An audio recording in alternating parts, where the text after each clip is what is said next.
Hello বন্ধুরা, good morning. তোমরা সবাই কেমন আছো? আশা করি সবাই ভীষণ ভীষণ ভালো আছো। আমিও ভীষণ ভালো আছি। আজকে আমি তোমাদেরকে এনকে ড্রিম লাইফ ব্লগের পক্ষ থেকে জানাই অনেক অনেক ওয়েলকাম। আজ আমার নতুন ভিডিওটি মিডিলে স্কিপ না করে পুরো ভিডিওটি অবশ্যই দেখার অনুরোধ রইল। গতকালের ভিডিওতে তোমরা দেখেছো আমি চাউমিন খাচ্ছি। হ্যাঁ, আমার নতুন দোকানে আজকে আমার চাউমিনের অর্ডার এসেছিল। তার সাথে কাস্টমারের সাথে সাথে আমিও চাউমিন লাঞ্চে রেখেছিলাম। তো আমি চাউমিনটা কিভাবে বানিয়ে নিয়েছি সেটাই আজকে আমি তোমাদের সাথে শেয়ার করব। প্রথমেই আমি জলটাকে বসিয়ে দিলাম। জলটাকে বসিয়ে দিলে আমি 2 প্যাকেট চাউমিন বয়েল করতে দিয়ে দিলাম। তারপরে আমি যা যা কাঁচা সবজিগুলো আছে সব কেটে নিলাম। প্রথমেই আমি ক্যাপসিকামকে কেটে নিলাম। দেখো,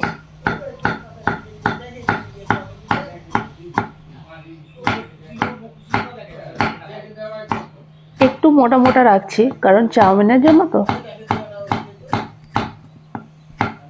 পুরোটা যদি সিদ্ধ হয়ে যায় তাহলে অতটা ভালো লাগে না। ক্যাপসিকামটা যখন চাউমিনের সাথে একটু দাঁতে পড়ে তখন অনেকটাই ভালো লাগে, ওর ফ্লেভারটা অনেকটাই পাওয়া যায় তো। আমার ক্যাপসিকামগুলো কাটা রেডি হয়ে গেল। এবার আমি প্লেটে সাজিয়ে নিচ্ছি।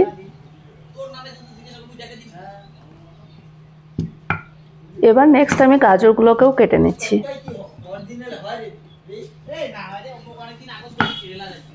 আমাদের দাদা খুব ভালো চপার করতে পারে, তাই জন্য দাদাকে দিয়েই কাটিয়ে নিচ্ছি।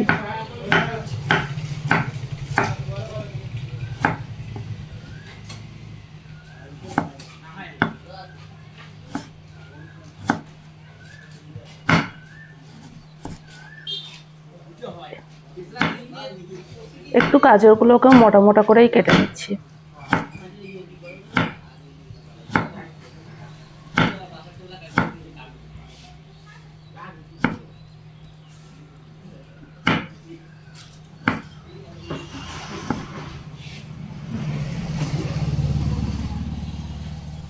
এবার গাজরগুলোকে একসাথে গুছিয়ে নিতে হবে, তারপরে টুকরো টুকরো করতে হবে। প্রথমে স্লাইস করে নেওয়া হলো, এবার টুকরো টুকরো করতে হবে।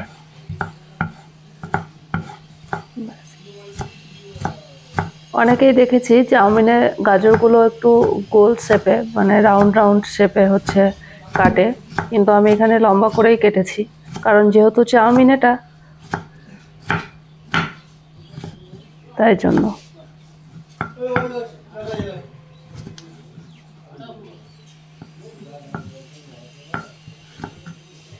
আমি তো একদম এইভাবে কাটতে পারি না, আমার ভীষণ ভয় লাগে।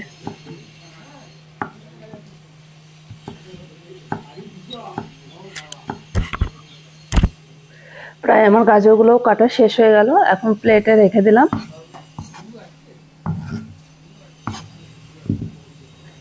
এবার আমি বিটগুলোকে কেটে নেব। দেখুন, বিট আমি খুব সামান্যই দিয়েছি কারণ বিটের জন্য পুরো চাউমিনটা একদম রেড কালার চলে আসবে, তাই জন্য অল্প একটুই বিট দিয়েছি, কিন্তু খাওয়ার সময় ভীষণ ভালো লাগে। কারণ যে দাদারা খেতে চেয়েছেন ওনারা একটু ভেজই খেতে চেয়েছেন, এই ভেজটা যেন একটু বেশি থাকে, তো ওই জন্য চাউমিনের পরিমাণটা কম দেওয়া হয়েছে আর ভেজের পরিমাণটা বেশি দেওয়া হয়েছে। এই যে বিট কাটতে এত লাল হয়ে যায়, পুরো জায়গাটা লাল হয়ে যায়। বিট খাওয়া খুবই ভালো, শরীরের পক্ষে আমাদের অনেক আহ, স্বাস্থ্যকর, মানে অনেক ভালো। অনেকেই মর্নিংয়ে উঠে তো বিটের রসও করে খায়। লিভার ভালো থাকে, ব্লাড বাড়ে, হজম শক্তি বেশি হয়। আর এই যে লঙ্কা, এই লঙ্কাগুলো যে ঝাল, তাই জন্য একদম দুটোই লঙ্কা দিচ্ছি। আর যেহেতু ঝাল, মনে মনে ভাবছি যে না থাক, একটাই দেওয়া উচিত, তো আর একটাকে সরিয়ে রাখলাম, একটাকেই কুচি কুচি করে কেটে নিলাম।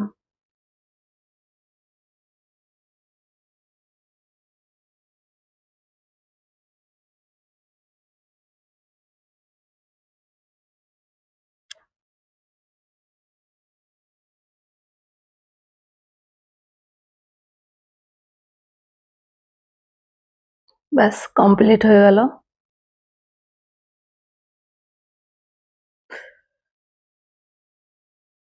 প্লেটে এবার গুছিয়ে রেখে দিলাম। এবার আমি টমেটো, কারণ টমেটো এই জন্যই দিচ্ছি, অনেকেই টমেটো ইউজ করে না, বাট আমি চাউমিনে সস ইউজ করব না, তাই আমি এই কাঁচা টমেটোতে আমি সসের ফ্লেভারটা নিয়ে চলে আসব। তাই জন্যই আমি টমেটো দিচ্ছি। টমেটোগুলো একটু বড় বড় সাইজের কাটা হচ্ছে।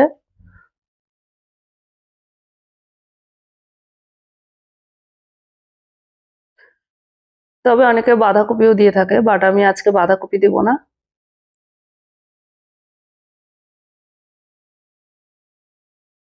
অনেক কাস্টমার পছন্দ করে না, আর আমিও একটু কম পছন্দ করি।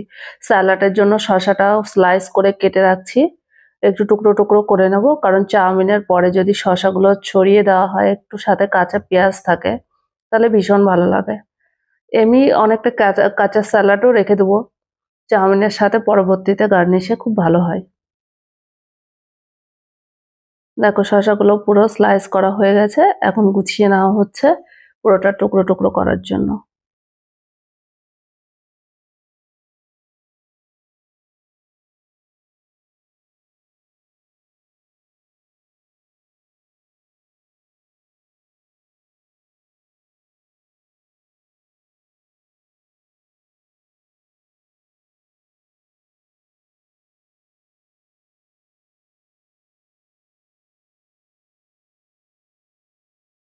পুরোটা স্লাইস করে কেটে নেওয়া হলো, কমপ্লিট।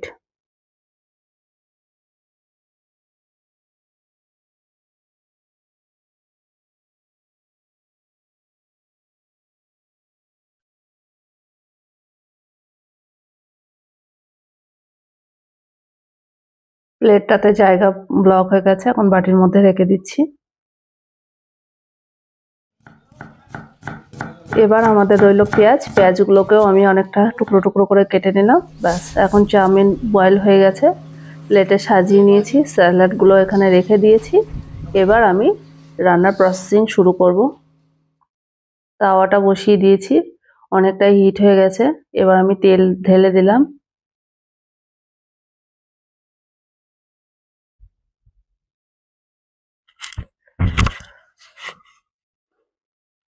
তেলটাও অনেক গরম হয়ে গেছে।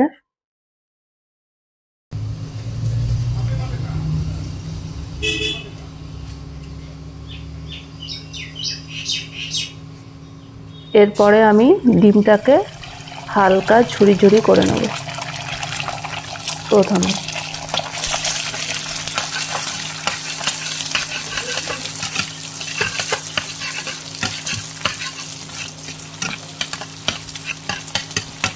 ব্যাস কমপ্লিট হয়ে গেছে, এখন তুলে নিতে হবে, কারণ যখন চাউমিন ভাজবো তখন একসাথে ভাজা হয়ে যাবে। ডিমের এই ঝুড়িটা একটু হালকাই রাখতে হয়, তাহলে টেস্ট বেশি ভালো হয়। পেঁয়াজগুলোকে আগে দিয়ে দিলাম, পেঁয়াজগুলোকে ভেজে নিতে হবে।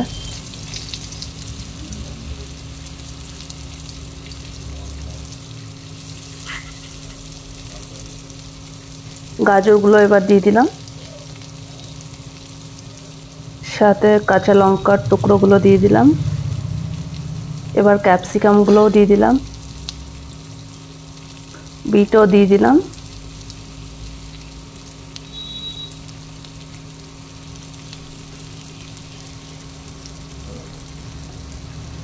টমেটো কুচিও দিয়ে দিলাম।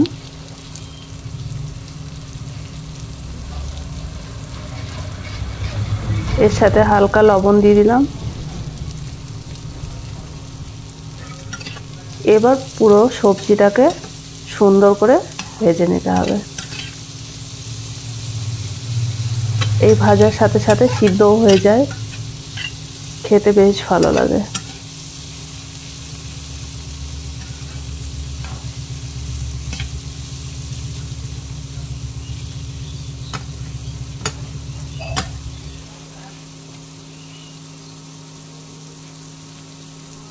অনেকটাই সিদ্ধ হয়ে এসেছে,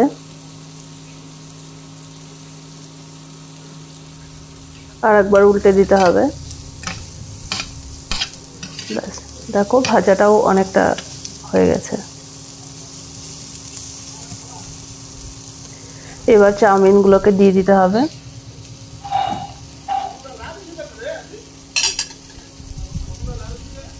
স্যালাডগুলো এখানে রেখে দিলাম গার্নিশের জন্য।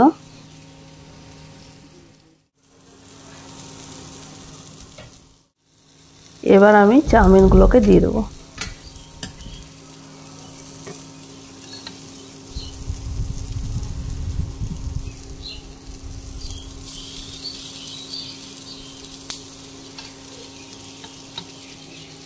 চাউমিনগুলোকে দিয়ে দিচ্ছি।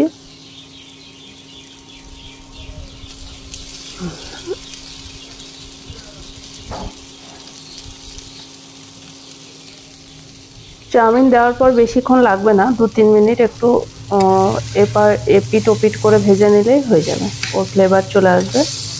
আর যেহেতু সবজিগুলো আগেই ভাজা হয়ে গেল, এবার চাউমিনটা ভাজা হয়ে যাবে। এর সাথে সাথে যেগুলো আমাদের ডিমের অমলেটটাকে ভুজি করা ছিল সেটাকে ছড়িয়ে দিলাম। এবার হালকাভাবে উল্টে নেড়ে নিতে হবে। পরিমাণ মতো সয়া সস দিয়ে দিলাম, হালকা একটু আজিনামোটো দিলাম, যে সবজিগুলো দেওয়া হয়েছে সেই ফ্লেভারগুলোকে এক জায়গাতে নিয়ে আসার জন্য, অনেকটা টেস্টও বাড়িয়ে দেবে। আর সাথে একটু রয়েছে ব্ল্যাক পেপার, সামান্য ছড়িয়ে দিলাম। এবার একটু পরিমাণ মতো লবণ দিয়ে দিলাম। পুরোটা একসাথে ভেজে নিতে হবে।